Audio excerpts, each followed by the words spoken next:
The hidden cost of giving up intimacy. Your erection isn't just about sex. Let's talk about something most men never hear until it's too late. When you stop stimulating your body completely, your sexual function doesn't just pause, it starts to shut down. This isn't fear-mongering. This is biology. For decades, men have been told that abstaining from sexual activity as they age is a sign of maturity, that it's noble, even clean. But no one tells you the cost. You see, your penis is not just a symbol of masculinity. It's a living organ that needs circulation, oxygen, and movement to stay alive. And just like a leg muscle that stops moving, when it's ignored, it begins to atrophy. Think about it. If you didn't walk for 6 months, what would happen to your legs? You'd lose strength, coordination, flexibility. Eventually, even the ability to walk might fade. Now imagine what happens to the soft tissues and blood vessels in your penis after months or even years of zero stimulation. The truth is brutal. Blood flow decreases. Oxygen delivery drops. The tissue becomes fibrotic, meaning it stiffens and hardens in the worst way. Nerves lose sensitivity. Erections stop happening, not just during intimacy, but even those spontaneous morning ones you once took for granted. This doesn't happen overnight. It creeps in quietly. One day, you realize it's been a few weeks, then a few months, then a full year without a single natural erection. And the terrifying part? Even medication might not work by then because the foundation is already gone. It's like trying to jumpstart a car with no battery. At my clinic, I've had countless older men walk in with quiet panic in their eyes. They say the same thing. "Doc, I don't know what happened. One day I just stopped feeling like myself." And almost always we find the same issue: neglected function, reduced blood flow, and irreversible tissue damage. This isn't about sex. It's about circulation. It's about preserving the health of one of your body's most complex vascular systems. And no, this isn't about addiction or obsession either. We're not talking about overindulgence. We're talking about maintenance. Like going to the gym, like brushing your teeth, like moving your legs so they don't stop working. Just once or twice a week, that's all it takes to keep things running. To tell your body, hey, this part of me still matters. Keep the blood flowing, keep the nerves alive. Because once you cross that invisible line, once the tissues begin to break down, it's no longer a matter of willpower. It becomes a medical condition. And recovery can take years, if it's even possible. I've seen men spend thousands of dollars trying to fix what could have been prevented with one simple, private habit. So let me say it plainly. Use it or lose it. That's not a warning. It's a biological truth. Don't let silence become surrender. Your body still remembers how to work, but only if you remind it. Part 2. When you stop, so does your strength, the hidden hormonal crash. Let me ask you something simple.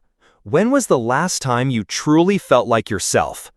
Not just alive, not just awake, but fully present, energized, grounded in your skin, like a man who still wants to wake up and take on the world?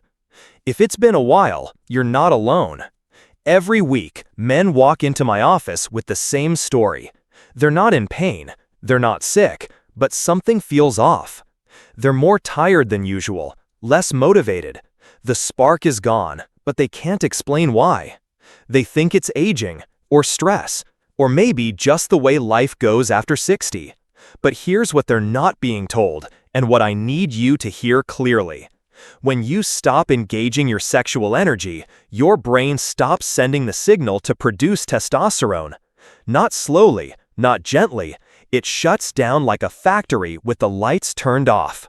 This isn't guesswork. This is hormonal biology. Testosterone isn't just a sex hormone. It's the life force behind your muscle strength, your mood, your motivation, your metabolism, your immune system, and even your heart health. So when that hormone drops, everything drops with it. Let me show you what that crash looks like, because chances are you've already felt it. You feel tired, even after a full night's sleep. Your patience runs thin. The gym no longer calls to you. Your appetite shifts and your waistline thickens. Hobbies you once loved feel boring. You feel emotionally flat, detached. You struggle to focus, and deep down, there's a quiet whisper that says something's not right. That something is your testosterone level, slipping further and further below optimal, accelerated not just by age, but by complete sexual inactivity. Here's what most men don't realize. Masturbation is one of the few natural, non-pharmaceutical ways to stimulate testosterone production after 60. It's not about fantasy. It's not about lust. It's not about being addicted. It's about your biological feedback loop. Here's how it works. When you become aroused and experience release, your brain, specifically the hypothalamus, activates a chain reaction. Dopamine spikes, endorphins rise. Your pituitary gland sends a message to your testicles. Keep producing testosterone. Keep the male engine running. But when you go weeks, months, even years without any sexual activity, that system powers down. Your body thinks, he's done. He doesn't need this anymore. And so it stops producing at the levels your body still needs to thrive. And once that hormone drops below a certain point, the symptoms aren't just noticeable, they're devastating. Muscle loss, even if you're still active. Bone thinning. Yes, men get osteoporosis too. Increased fat storage, especially around the belly. Irritability and depression. Memory fog and focus issues. Higher risk of heart disease and stroke. Testosterone isn't optional. It's the difference between surviving and feeling like yourself. One of my patients, John, a retired firefighter, once told me, "Doc, I used to walk into a room and feel like I belonged. Now I feel invisible, even to myself." His testosterone had plummeted, not because of illness, not because of bad luck, but because he'd stopped engaging with his own body. He thought he was too old for that. He thought it was the respectable thing to do. What he didn't know was that it was costing him his sense of identity. The good news is, you don't need expensive hormone therapy. You don't need risky injections or endless supplements, unless prescribed by your doctor. You just need consistency, a healthy, respectful return to intimacy with yourself. Just 1 to 2 sessions a week can kickstart hormone signals, improve blood circulation, stabilize your mood, reinforce your energy, and remind your body that you're still in the game. This isn't about being ruled by desire. It's about defending your masculinity. It's about giving your body the message, I still need this, I still value this. Because when you stop sending the signal, the system shuts down, and bringing it back takes years, if it even comes back at all. So no, this part of your life isn't behind you, and no, you're not too old to benefit. In fact, the older you are, the more important this becomes. You've got too much life left to feel this tired, too much strength in you to feel this dull, too much identity to feel like a ghost of who you used to be. Your testosterone doesn't disappear overnight, but if you let it fade, it will take everything with it. So start small, start now, start taking back control. Because when your hormones are strong, you are strong, and that is worth fighting for. Part 3. What you don't release can destroy you. The silent threat to your prostate. No one wants to talk about this part. Not at dinner, not with friends, and often not even with their doctor. But behind closed doors, it's one of the most common reasons older men lose sleep, lose confidence, and sometimes lose control over their own bodies. We're talking about the prostate. That small walnut-sized gland sitting just below your bladder. Quiet, hidden, but absolutely essential to how your body functions as a man. And here's the truth that rarely gets said out loud. Your prostate was designed to move, to empty, to be used. Its main job? Producing and storing seminal fluid. That fluid isn't meant to sit and settle. It's meant to flow. It's meant to be released. But when you stop engaging in any sexual activity, whether from shame, neglect, or just thinking it's unnecessary, something dangerous begins to happen. That fluid, it thickens, it builds up, it stagnates. And when it stagnates, so does everything else. Suddenly, you start to feel it. A dull ache deep in your pelvis. A strange pressure after sitting too long. That nagging need to urinate, even when your bladder's almost empty. And the worst part? It sneaks up on you. This isn't like a pulled muscle or a cold. It doesn't announce itself with sharp pain. It creeps in, quietly, over weeks and months. Men describe it as a kind of silent frustration. They think it's a bladder issue. They blame it on drinking too much water at night. They convince themselves it's just part of getting older. But more often than not, the real culprit is a congested, irritated, inflamed prostate. And in far too many cases, it all started with abstinence.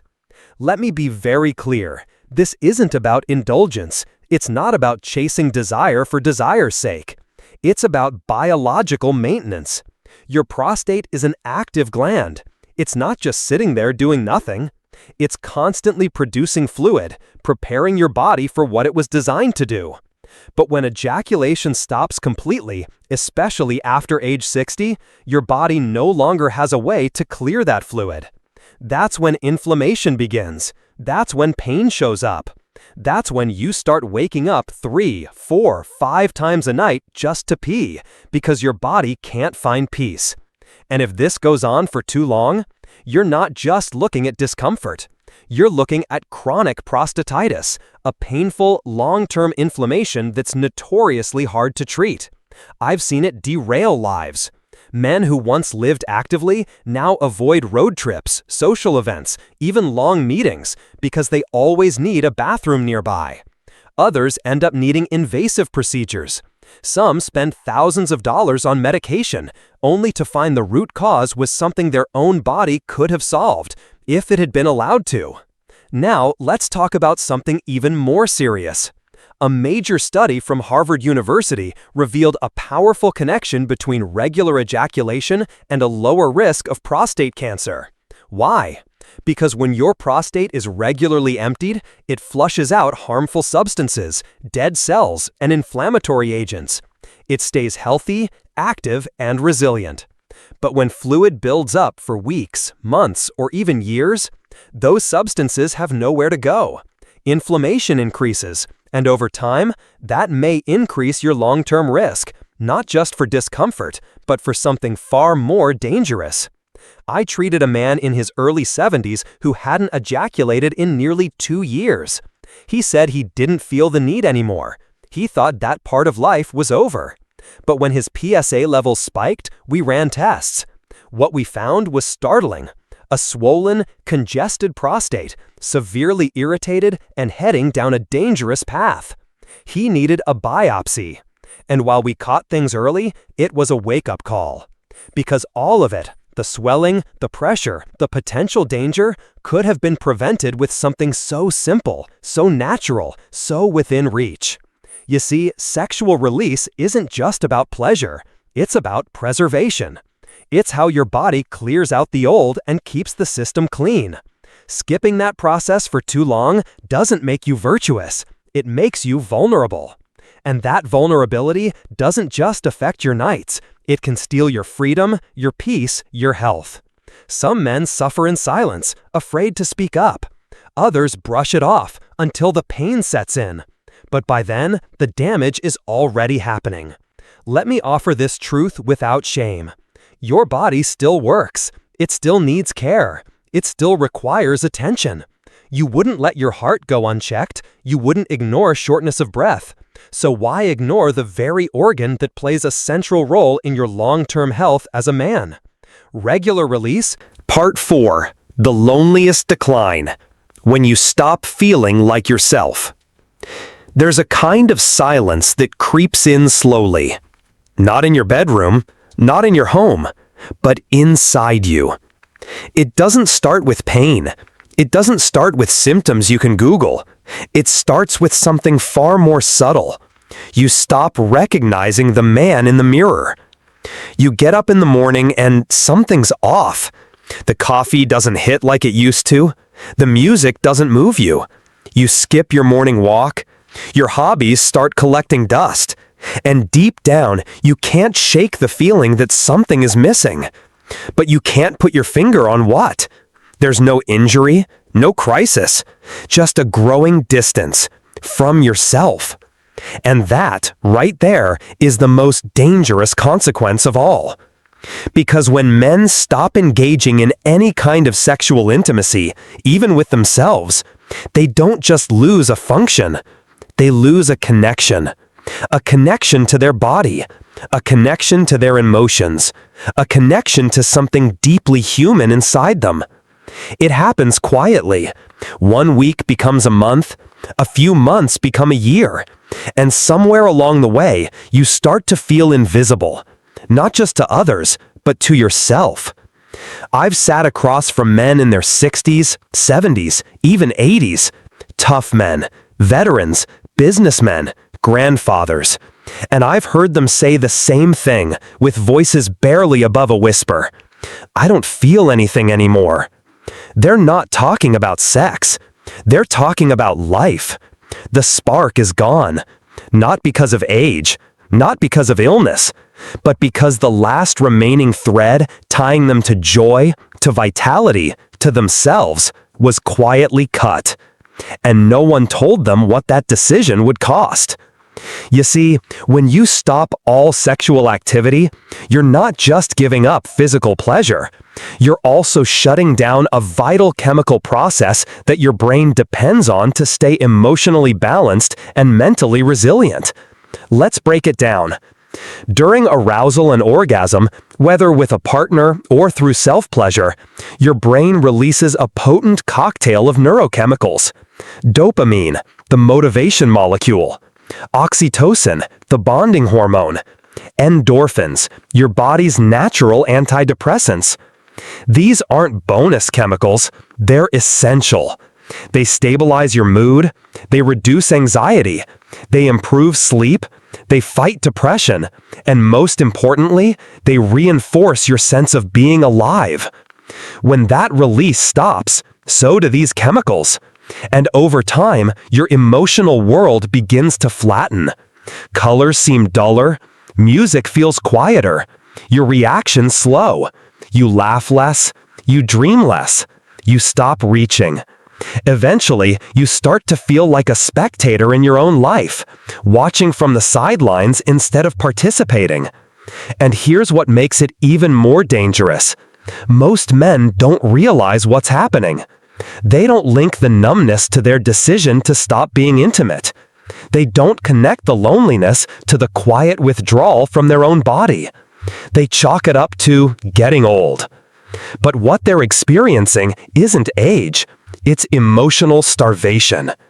It's what happens when the chemicals your brain needs to function properly stop being produced. Not because your body can't, but because you're not giving it a reason to. I had one man tell me, "It's like my soul fell asleep and I can't find the alarm clock." That's not poetic. That's a cry for help. And it's far more common than most people think. This isn't about sex. It's about vitality. It's about preserving your emotional depth, your mental sharpness, your sense of meaning. And yes, even in your 60s, 70s, or beyond, this still matters. Because arousal, pleasure, and release aren't just for the young. They're part of what keeps your neurochemistry balanced. They keep your brain engaged. They give your nervous system something to respond to. They remind your body that it's still connected to your mind.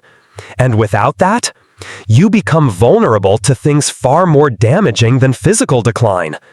Depression, social withdrawal, cognitive fog, anxiety, even early cognitive deterioration.